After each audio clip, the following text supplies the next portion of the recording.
Good morning, and I think we're live. So good morning, aligners. I'm Dr. Marie-Christine Dix, for those of you who don't know me, and I'm the principal chiropractor here at Align in Jersey.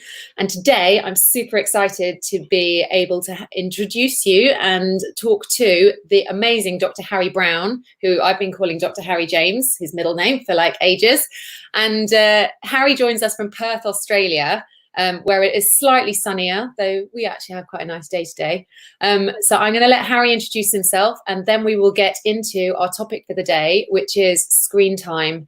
How much is enough, what we could be doing to kind of help our kids, and the mental, physical and chemical effects of too much screen time. Thank you very much for joining us, Harry. Nice to have you. Hello, Maz. It's great to be here. I can't believe that we're doing this. I mean, I love Align and everything that I used to be able to experience when I was over in Jersey for a period of time. I'm so happy to be somewhat involved in this again. So thank you for having me. Oh, no, not at all. For those of you who don't know Harry actually covered for me, was it 2 years ago, 3 years ago? Yeah, I think it was 2017. So yeah. Pushing through, yeah. Goes so fast. So when I wasn't very well, Harry contacted us. I think it was randomly, wasn't it? Just by chance, looking for some experience. It was. So I think I was doing some work in Botswana, I think at the time, and then somehow I was trying to look for work as my brother was in England and looking for work over in the UK, and then I don't know, somehow ended up going to Jersey. Yeah, the universe collided, and we got to have you in our gorgeous clinic. So yeah, some of my clients will remember you. I've mentioned it to a few of them, and they'd be like, "Oh, Harry, I loved Harry. He was so nice." Yeah, I'm sure they'll be pleased to be listening and watching you today. So, hot topic, Harry, screen time. So, have you? I know we talked kind of previously before we came on about kind of what we might talk about, and this was a hot topic that both of us are quite passionate about, and particularly when I said, how's things going in Australia, and like, what are the after effects of what you guys are seeing in terms of like the COVID-19 scenario? And you said screen time was one of the big things, like kids were coming in during this period saying they've been basically stuck to. Yeah, correct. I mean, I think the whole world has really changed, and we know that. Everybody knows that. And I think the rate at which different places have changed has been very different. And in Australia, we've almost we had a period of time, especially in WA where I am in Perth, where we took probably about a month where things were pretty well suspended, and we saw a lot of people, especially kids, especially now coming back and seeing what the results were of just being on screens for potentially 2 weeks, 3 weeks, where we just haven't been getting up and moving. And in some sense, there has been some positive things in that people realizing how much they do in their lives and realize they don't have to do that much. But then again, we're starting to look at it, maybe how much is too much. And that's leading down to the really interesting topic of where we're going to go today, because that's really the big question. And like in your practice in Australia, like how old are the kids you're seeing that you think are kind of too attached to their screens? Are you seeing the really little ones, or is it more the teenagers? Maz, I think it's any age group. There's so many that are really young doing it, but I think teenagers are probably that fill up the large majority of that population. And I mean, that's going from anything from a TikTok, what we were talking about before, or Fortnite, just but even to sort of other things that we're probably all culprits of, which is Facebook and Instagram, Snapchat, just those things that we can mindlessly spend a lot of time on without really knowing about it. I think before we came on as well, I started doing a little bit more reading about this, and something that came up time and time again was the fact that nowadays we have, I can't remember what it said, I think it was like between like 30 years ago, there was an average of maybe 5 screens children would have access to in their house. So there might be one in the kitchen, maybe one in the living room. You might have a mobile phone. You might have, I don't know, maybe the child might have a phone in their bedroom and a computer. That was it. Nowadays, You've got a TV in the bedroom. You've probably got a smartphone in the bedroom. You maybe have an iPad. You also got a gaming device. You've got a personal computer. You've got this, you've got that. And they might have kind of access to 10 different types of screens in their daily life. That's bonkers when you start thinking about it. And that's the thing that I think we've got to be really aware of now going forward, is the fact that this is so much part of our life. We know that, we've got to sort of understand that as well. But then also, how can we bring this into our life without it just going absolutely bonkers and becoming too much to the point where we're actually getting negative health effects from.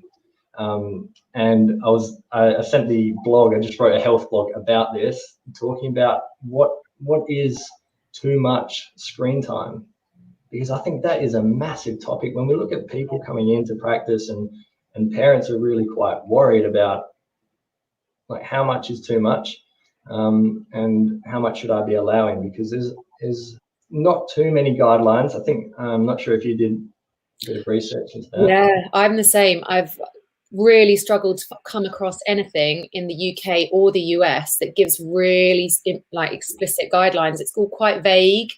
There is an article that I will tag the link to under this post at the end so everyone can read it.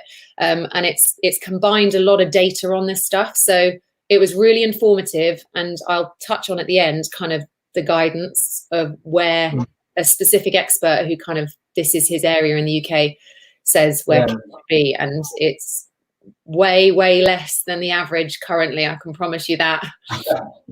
Yeah, well, that's the thing, is when you really look at the stats, I'm sure it would be quite interesting. You probably have apps on your phone, and I think most phones do have it now, where you can actually look at screen time that you've spent during the day, and you look at it and you go, no, for me. But it's just bonkers to really look at it and go, how much time am I spending on this, and is it really doing more harm than good? And I was listening to the podcast that we have on our Australian Chiropractors Association that was trying to investigate this a little bit more, and we sort of use as someone who's researches and studies this field more extensively, especially in the younger age groups. And he was saying that really when you spend time on these devices for I don't know, periods of time that are beyond the sort of normal limits, which may be an hour or 2 hours at a time, when you do this for days and days on end, it can really start having detrimental effects on your physical, chemical, and emotional health, which I think we're going to talk about. I think that's it, isn't it? Like, I always think of your brain is a muscle at the end of the day. So you're either exercising it in a positive way, or you're exercising it in a way that's basically going to switch it off and it's going to get lazy. So I loved your article. And again, we're going to put Harry's blog article in the link below if you're happy for that, Harry. That's fine.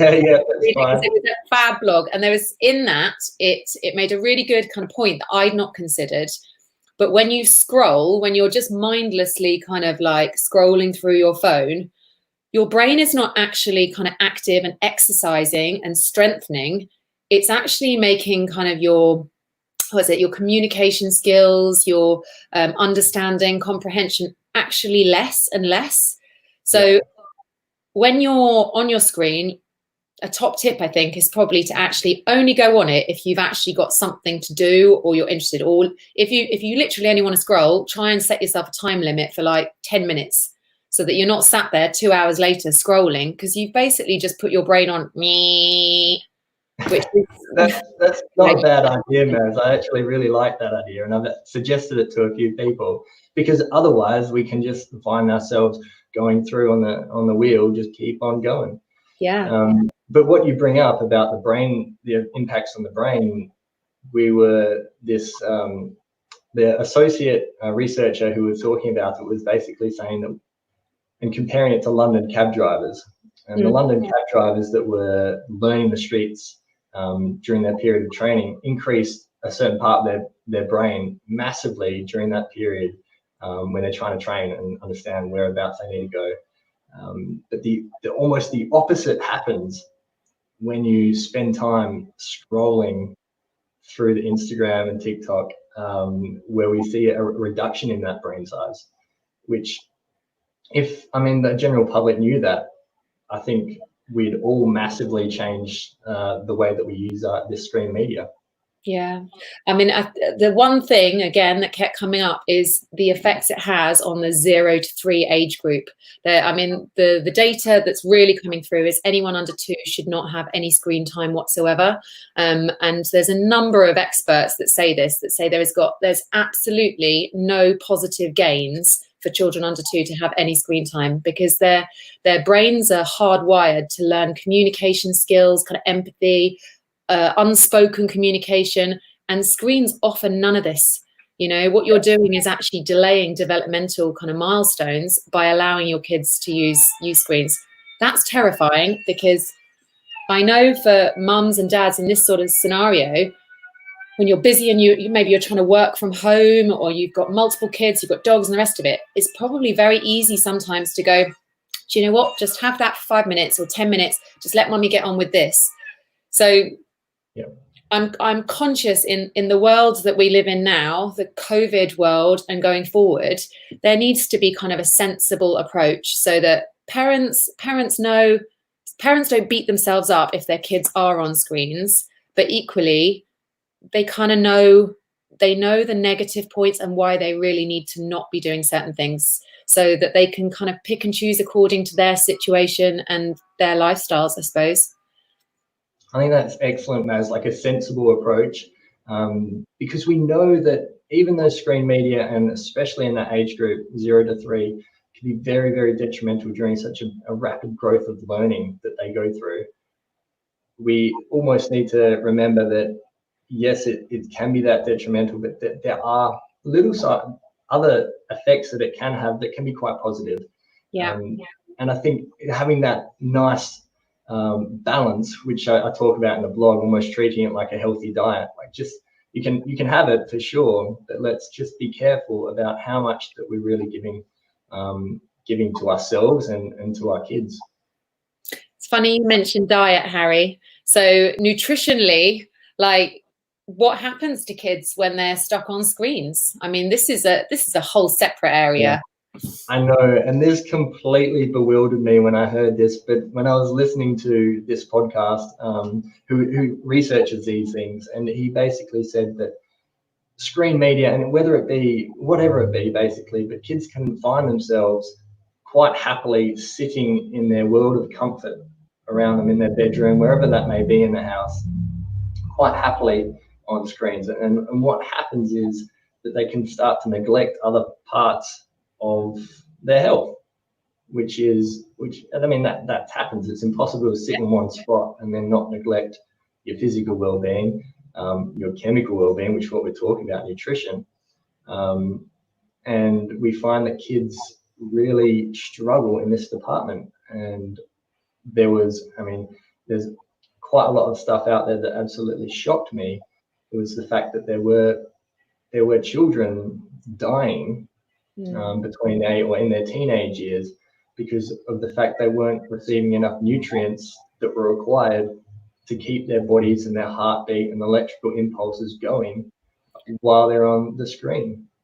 That terrifies me, the fact that this situation with games or screens or whatever, it's so highly addictive that it affects the same areas of the brain. Well, it releases dopamine, which is like the pleasure neurotransmitter. So it has the same effects on the brain as cocaine, heroin, alcohol. I mean, there's lots of studies on this. But for a child to actually get to a point where they don't fulfill their basic needs, water, electrolytes, food, because of it, that's insane.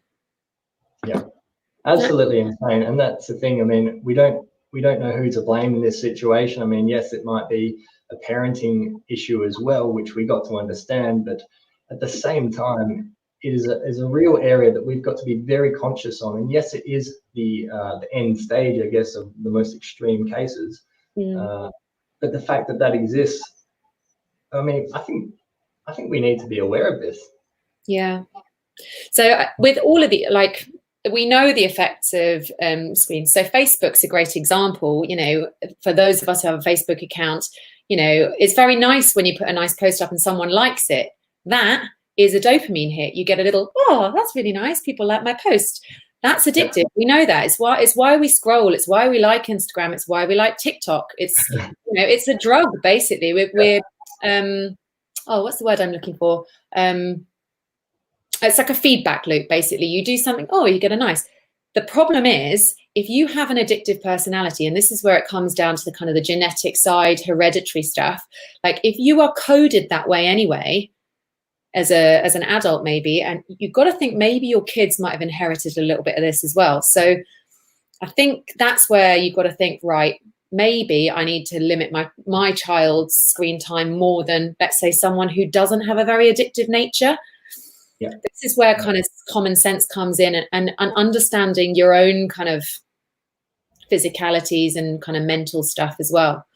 You're right. I mean, that dopamine hit, no one is immune to it. I mean, yes, in case you do have that sort of genetic makeup and you may be more susceptible, but regardless of that, dopamine hit happens. And they specifically design these websites, and I think Facebook, I'm not sure how many years ago they did come out with this, but they actually made a public statement, or someone made a public statement about the companies that they use to make sure that when you get on, you stay on. Oh. I know, but it's a bit tricky, but it's sales, isn't it? It is, and that's what it comes down to, and I think that in itself, I'm talking a lot about how we need to be aware of this stuff. I sometimes, I mean, I wasn't aware of this until I really looked into it, but that exists, and I had that feeling in the back of my mind that it actually does. Yeah, but it is, I suppose, yeah, it's just knowing it and thinking, oh, I'm being sucked in here, and you're no longer in control. It's like your subconscious mind is the one kind of running the ship, going, oh, give me a little bit more of that. Yeah, it was, I'm conscious, like, I want to make sure we cover as much as possible, but in terms of kind of like the screen time aspect, I can't remember the guy's name. I've got multiple bits of paper here. Oh, no, I do. I can tell you his name now. Him. He talked about what he really recommended in terms of screen time. Oh, I'll have to after. Oh, Dr. Arik Sigman. He's from the Fellow of the Royal Society of Medicine, a Bachelor of Science, Neurophysiological Basis of Behaviour. He is a bright chap. He's British. And his recommendation, British, you know, I'm a little bit biased. You've got British blood though, Harry, so. That's right, remember. His recommendations, 0 to 2 years, none. He said absolutely no screen time, like there's no physiological benefit. 2 to 5 years of age, 1 hour maximum per day. And get this, this is the one, 5 to 8 year olds, 2 hours maximum per day. And anything like over that, he's saying you really need to limit to kind of 3 hours. And he's including the educational kind of apps in that, as well as the scrolling, whether that is FaceTime or they're Googling something, it's everything. So, I mean, personally, when I get my stats from my phone that come and jump out at me every, is it once a week or something they tell you, or once a day or something, I'm always really shocked that how much I've been attached to my phone. And I've got to tell you, it's definitely way more than 2-3 hours some days. Yeah. So I think we all have to take a lesson from this.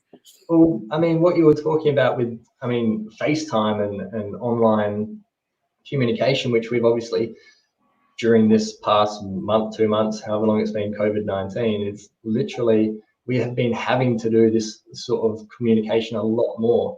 And that's something else that I was surprised by, and I think we chatted about this the other week as well, was the fact that when you are communicating online, the hormone oxytocin, which is the hormone that's basically that feeling that we get when we're socializing with people, which is fantastic. You know, that feeling when you get when you hug someone.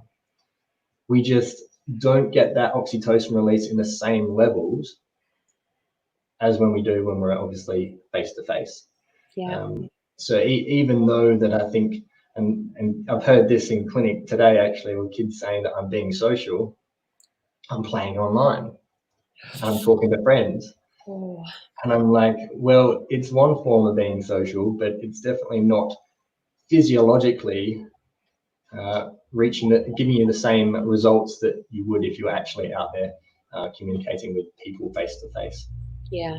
It's the unspoken communication, isn't it? I suppose when you're reading someone's body language and it's the animalistic one. You're sensing an environment and you're able to kind of be empathetic. That's what you're missing with online. I mean, I think this, have you heard of the snowflake generation?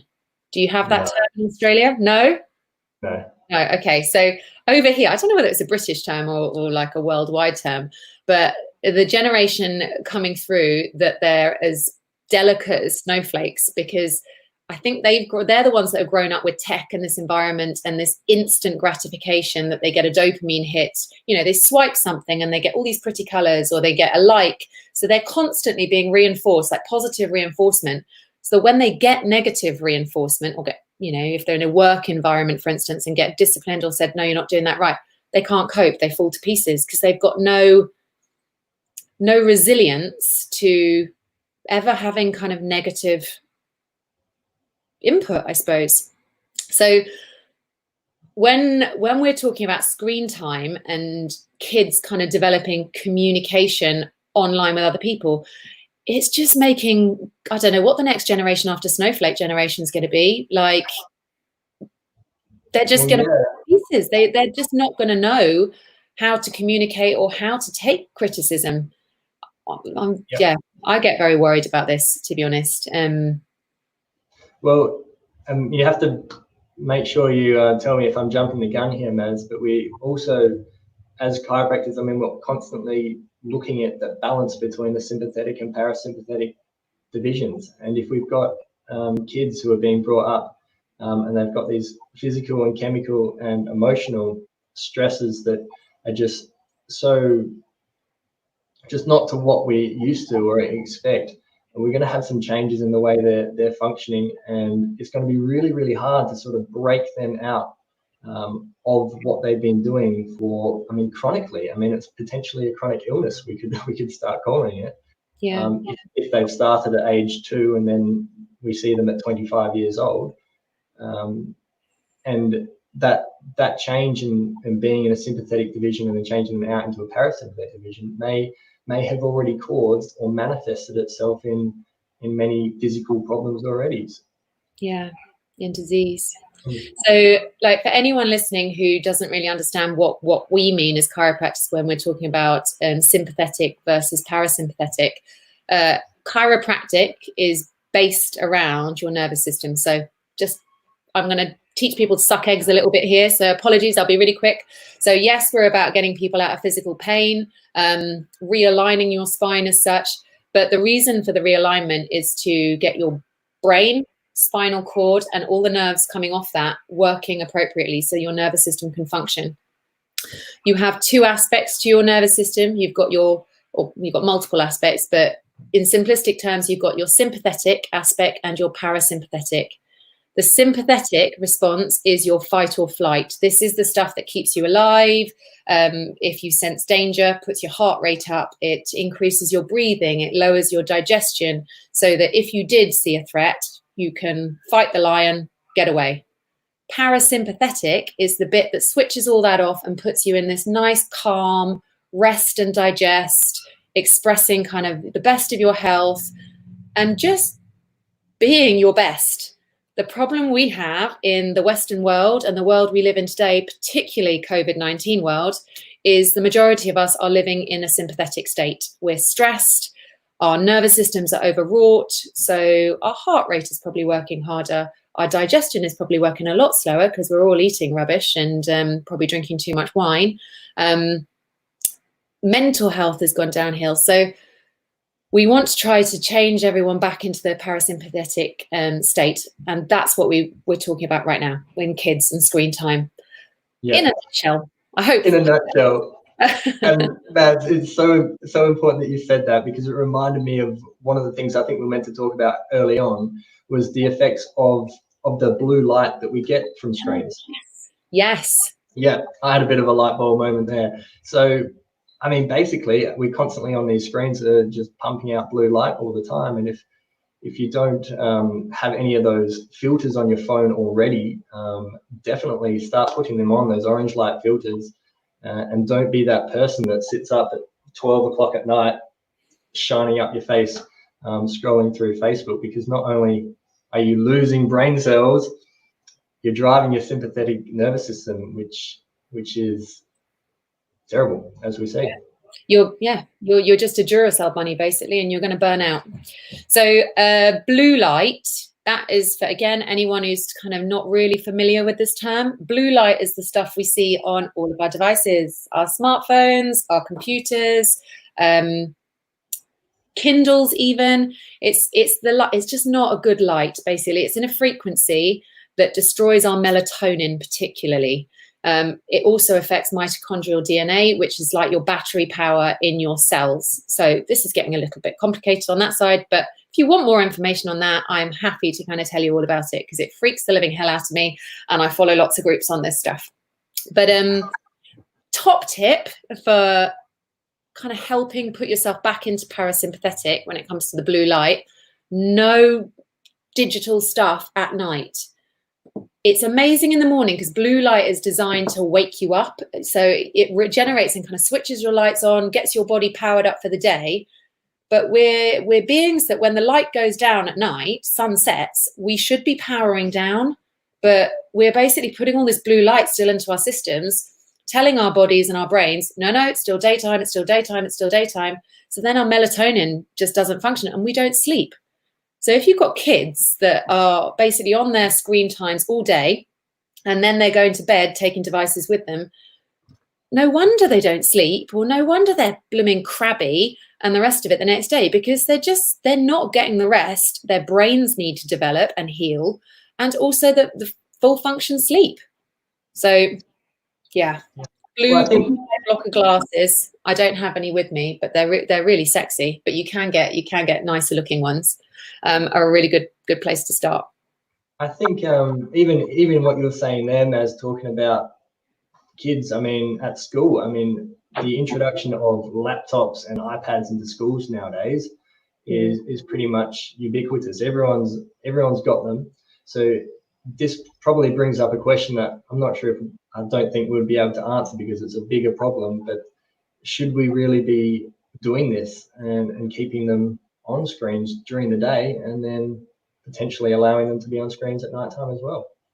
Yeah, I think it depends on the school, doesn't it? There's some schools that are very tech heavy because that's where education is going, I think, but I'm with you, Harry. I think if they're on it all day, we should be saying, at home, let's get them off it.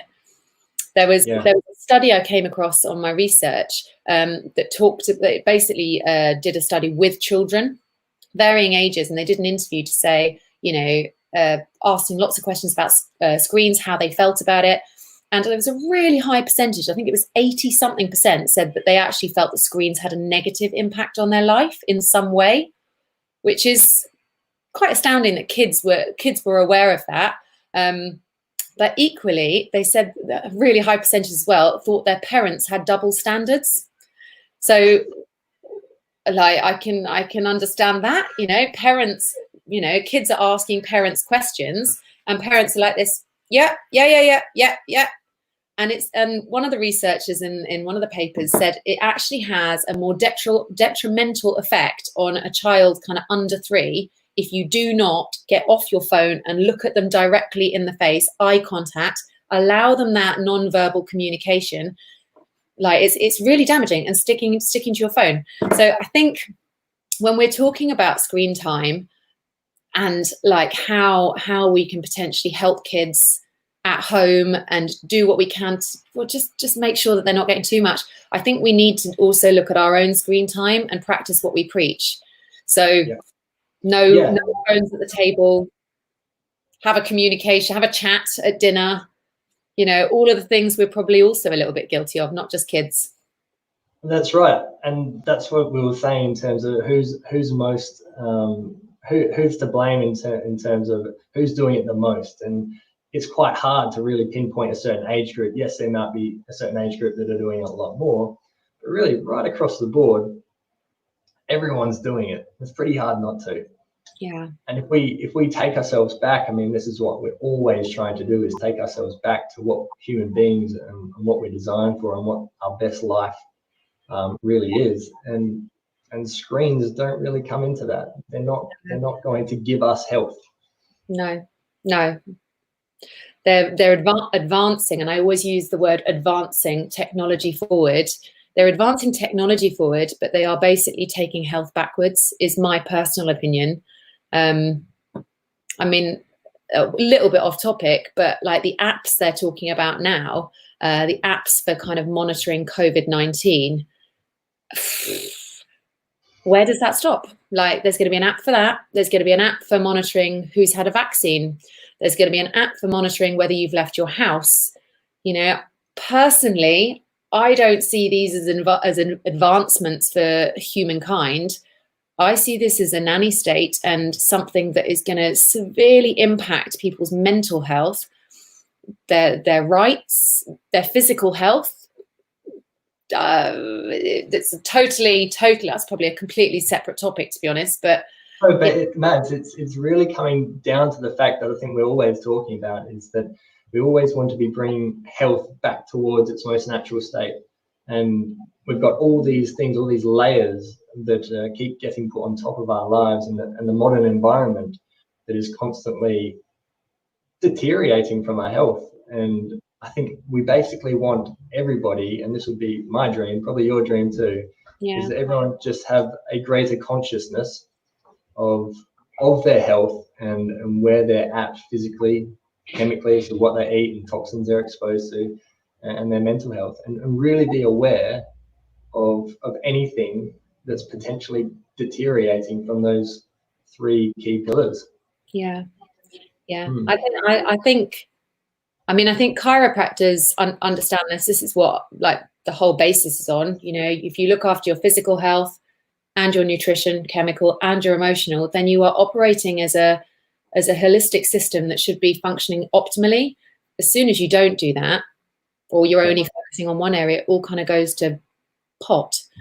But that's right. It's like taking look at everything, every single thing in your life. Is that one thing taking you a step towards health or a step away? And if you're spending 4 hours on Fortnite, then I'm not sure if that's a step towards health. No. It's the same with food. There's a quote, isn't there? A famous quote about with everything you put in your mouth, you're either feeding disease or fighting it. That's a good one too. Yeah, it's the same principle. Right. I'm just thinking what else we were going to talk through. So we've gone through the chemical aspects to a point. Oh, well, we haven't really. So the sedentary aspects of sitting for hours on end, and the effects it has on kind of blood chemistry, biochemistry. This goes the same for adults as well as kids. So we've touched very much on kids sitting, but the nutritional chemical effects it has on adults is the same if they've been stuck in front of their work computers for like 8 hours a day and haven't moved. All of the studies are pointing to increased blood glucose kind of resistance. So you're heading kind of pre-diabetic. It affects kind of cardiovascular function, respiratory function. All of the more reason, if you are stuck to screens, adults or kids, standing desks, or if you're in a Zoom meeting like I am right now, stand up, walk around, you know, do some exercises. I've got one of my clients actually who's ordered herself a little mini bouncing trampoline, and she says she turns her video off and she basically bounces while she's listening to people talk, and then sits back down, turns her video back on as though like nothing's happened. Well, because we've had a lot of, obviously the same in Jersey, but we've had a lot of offices in the city closing down and everyone's having to work from home. Yeah. And this is the number one favorite question to ask is, have you been more productive from home than you would be if you're at work? And this is actually quite surprising. A lot of them would say that I've been more productive from home. And I think one reason for that is because they haven't been as immobile as they normally are. And Yeah. we've had fortunately this time of year we're still getting some pretty nice sunny days in Australia, and I've had everyone say that, oh, it's great, you know, on my lunch break I'll go walk down to the beach and go for a swim, and then I come back and I'm energized, and I get more done. Yeah, I think there's going to be some real positives from employers' perspective as well, because if you know that people are kind of happier and functioning better if they're managing their own time, if that happens, then it's a win-win, isn't it? You can get rid of all your office kind of sites. They'll save an absolute fortune. Yeah, and maybe then they'll realize that sitting at a desk 9 to 5 is not the best for our health. No. We've known for a little while. Amazing. Well, I'm conscious I don't want to witter on. If there's anything that people really want to hear about, or topics we've covered today, that you think, do you know what, I want to know a little bit more about that, or if anybody wants to get in touch with the lovely Harry, I will put his blog post down the bottom, and maybe he might be kind enough to come on and do some more kind of chats with us about different topics. Yeah, please just mention beneath anything you'd like to know about, and we will do our best to answer. But yeah, hopefully we've covered a lot of the questions today. So different types of screen media, optimal times, so 0 hours for anything under 2, 1 hour for the 2 to 5 year olds, and 5 to 8 hours for the 2 hours for the 5 to 8 year olds, and teenagers trying to limit to 3 hours. Also, blue light blockers, if you want to know any more about that, I can send some links to Amazon and kind of where you can get this stuff, which will help also limit kind of the effects on the brain to melatonin and other areas of the brain. Is there anything else, Harry, that like kind of springs to mind that you think would be kind of helpful for the aligners to know and your clients out in Perth? No, I think we've done a pretty good job covering things. I think that the big message, I think, is just understanding that I think the step towards or a step away from health, and having that big like consciousness of whether these things are really good for us, and just taking that sort of mental note by ourselves would be really good. Otherwise, I think it's good to touch on these things and bring to everyone's awareness about this stuff that I didn't know, and I hope someone else has learned something from this. Yeah, well, thank you so much. I've loved talking to you as always, and yeah, I've learned a lot, even kind of just chatting to you and kind of going through this myself. So as always, Harry, thank you so much, and we hope to see you again soon. Beautiful. Thank you very much, Maz. It's been a pleasure. All right, thanks, Harry. Speak to you soon. Bye. Bye.